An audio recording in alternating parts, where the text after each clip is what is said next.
Hello, hello, hello, my darlings. Thank you for joining me on A Slice of Life, A Slice of Life. You know, for the last couple of days, I've been talking about politics. I don't normally do politics.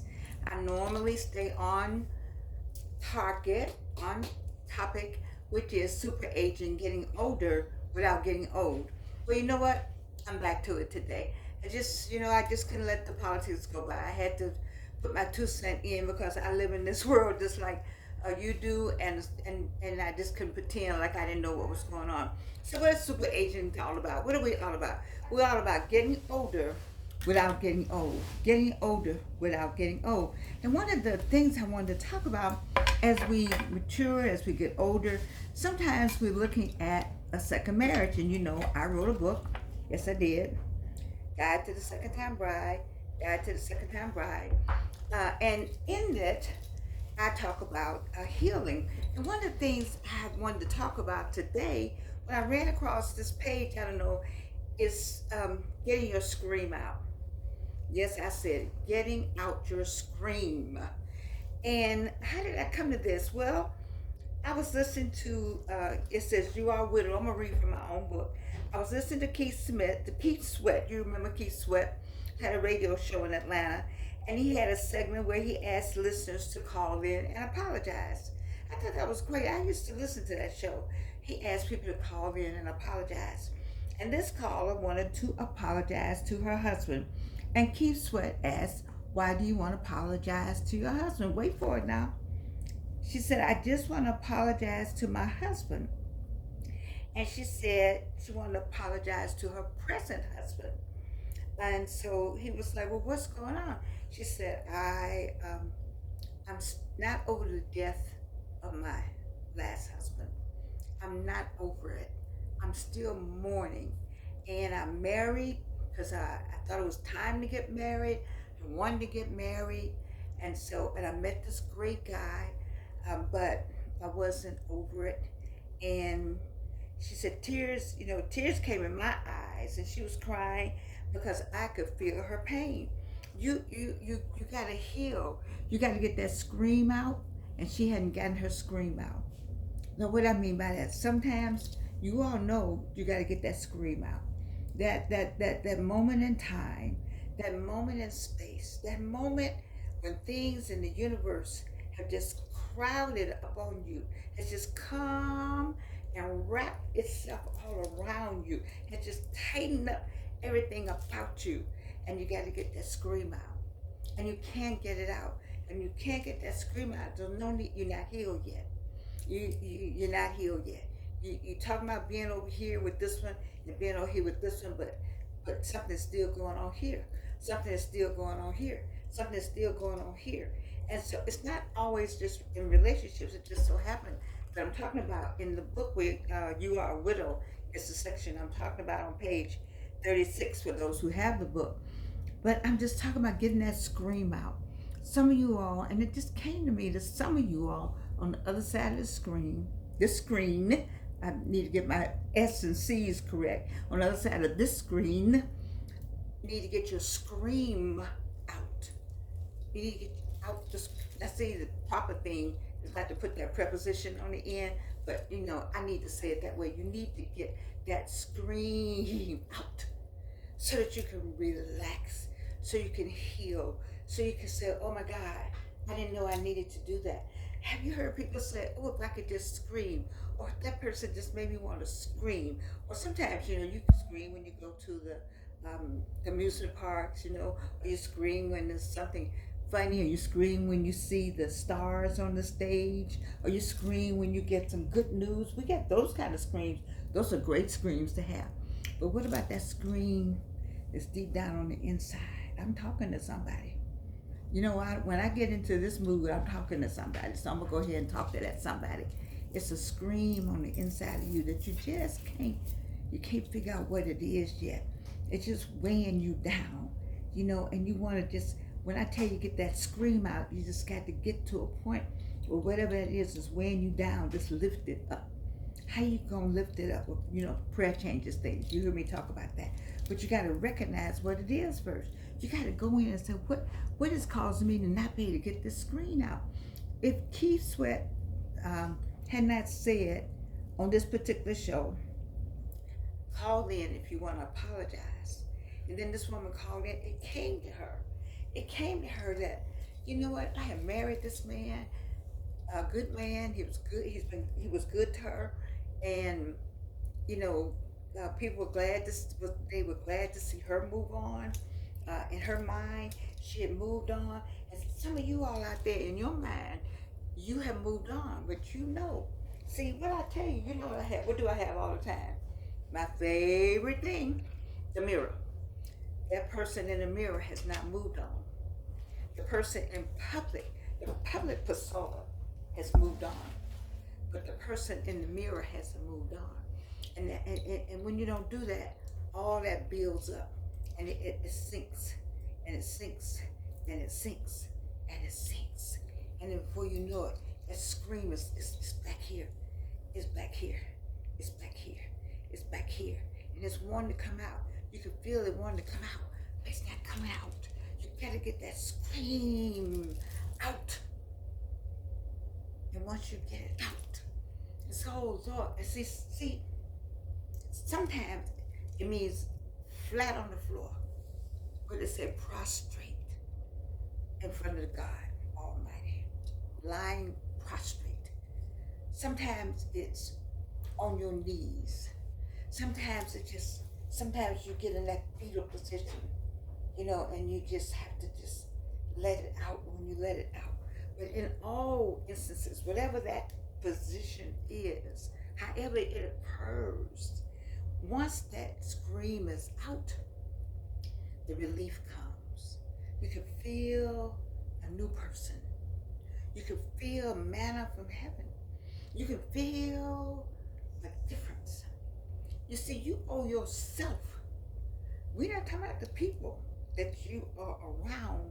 You owe it to yourself to get that scream out so that you can be a better person for the people that you are around. See, the people who are around you, they don't know all that's going on. Listen, just like we put this lipstick on, and just like we got all this on, and all this, we could hide some stuff. Now I don't know. I guess men do it too. I haven't looked at any of the male shows lately. They've been so busy working on so many different aspects going on in my life. But I will say that I think women do a great job of hiding a lot of stuff. And I told you I hid a lot of stuff, and that's how I felt.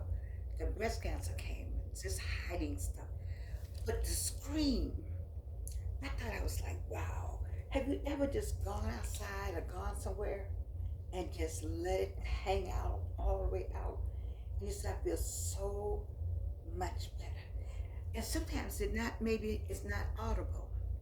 I don't know necessarily that it needs to be audible. I don't know necessarily that it needs to be an audible scream, but it needs to be whatever that is that will give you the relief you need from the tension that's building up on the inside of you. I saw in a movie where people went somewhere and they beat on the wall, or they could go and pay and get hammers and stuff and just beat things. I was thinking, like, who does that? But you know what? If that is what you need to relieve tension, I'd rather have you beat on bricks and whatnot, and then rather than go get a gun and do something to yourself or somebody else. That's what I'm saying. I'm saying I need for you to go to one of those places, but better yet, you know, I believe in prayer, and then I also believe in therapy. Find you a therapist, because you might need a therapist to help you get the scream out. Now here's the thing. You might need a therapist to tell you that you got a scream on the inside of you. You don't know what you got on the inside of you. You just know something is wrong. That's not a bad point where to start. To know something is wrong is to know that you need some help. And that's number one. If you know something is wrong and know you need some help and know where to go get some help, you halfway there. But when you walking around with it, and you're walking around with it, and you're walking around with it, and that scream is building up. That scream is building up. I need you to get that scream out. I need that scream to come out. I need it to be audible, or it can be quiet, but it has to come out. I heard people say, have you heard people say, I haven't cried yet? See, when you lost somebody, and you say, I haven't cried yet, I'm not sure. I'm not sure if that's a plus. I'm not a therapist, so I need a therapist would probably tell you if that's a plus or not. But just ordinary 82-year-old, been on the earth a minute, had some losses and some gains. I can say I'm not sure that that's a plus. You got to go ahead and just sometimes just give in to that cry. Now you say, well, men don't cry. Yes, they do. Who told that lie? They cry. They do. They go somewhere else and cry, but they do cry. They get the cry out, and then they say, okay, I'm okay. I'm okay. And that's what I'm trying to get. I want to, not trying, that's not my word. I want to get you to, I'm okay, you okay. Do you remember that book? I'm okay, you okay? Well, that's what I'm trying to get you. I'm not trying. I want to get you to, I'm okay, you okay. Because if I'm okay and you okay, the people around you say, what I tell you about these fingertips? You got different fingerprints. The different fingerprints means you have different gifts. How are we gonna get to your gift if you haven't gotten your scream out? I know some people lost their mothers, and their fathers, and people close to them, and they just say, they just been saying, You know, when we say, that doesn't necessarily mean that we're relieved. We're just doing, But you might need to get that scream out. You might need to face the reality that thing is still hanging on you.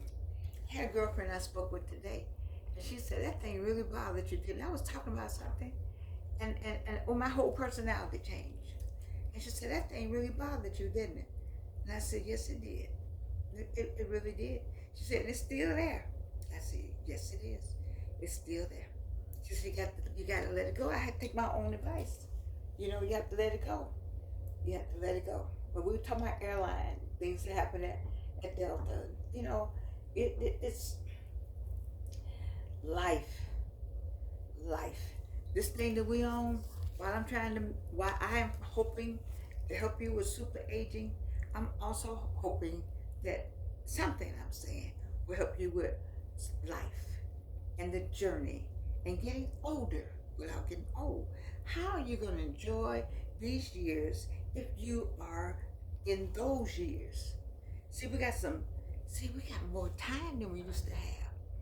We got more time than we used to have. And I know some people passed away, 3 people passed away, it happens in threes, and James Earl Jones, the voice is just gone, just gone. That was the voice right there, and a great writer, Tina McElroy Ansa, just gone right behind him. And then how we gonna sing sunshine? Golden time of day. We're gonna sing the golden time of day for the rest of our lives, because he put something on us when he put that music out there. The golden time of day. It's the golden time of day. I just can hear him. I went to see him. I'm telling you. But we all got to face that same door. Whatever door they went through to get to the other side, we all got to go through that door. So while we're on this side of the door, we got to get our scream out. We got to do this. We got to enjoy life. We got to super age. Because, a baby born today, Alina Bradley, Angelina Barton's little girl, was born on Sunday. She's already super aging. As soon as you're born, you start aging. But the thing about it is that we're going to get older without getting old. We know how old we are. We real clear on our age. We're not even trying to hide our age anymore. I told you, stop that foolishness about hiding your age. Tell it as people say, for free. Just tell it. I tell mine, because what you're going to do about it, you're going to tell it in the obituary. Keep in mind that there's going to be a obituary written by you, by somebody, your cousin, your person here, your spouse, your children, and it's going to have a date, a dash, and an ending date. So why are you not telling? So that's why I want you to enjoy. And in order for you to enjoy, like I really want you to enjoy this journey, then you got to get that screen out. Baby, reach down in there. Reach down in here. Reach deep. All right, let's pull it up. Scream. Now, see, now I would show you how to do it. But you know, we don't have these teeth yet. And it's just not going to look good. That's not what I want to do. But get it all out. Let it all come out. Are you in the backyard? Or are you where? And you somewhere way away from people? Are you, do you have a place that's soundproof that you want to do it? And I'm telling you how much better you feel. And then I'm inclined to believe that audible is better. But who am I? You could not have to be audible. You just want to do it. Just put your hands up in the air like this. And just,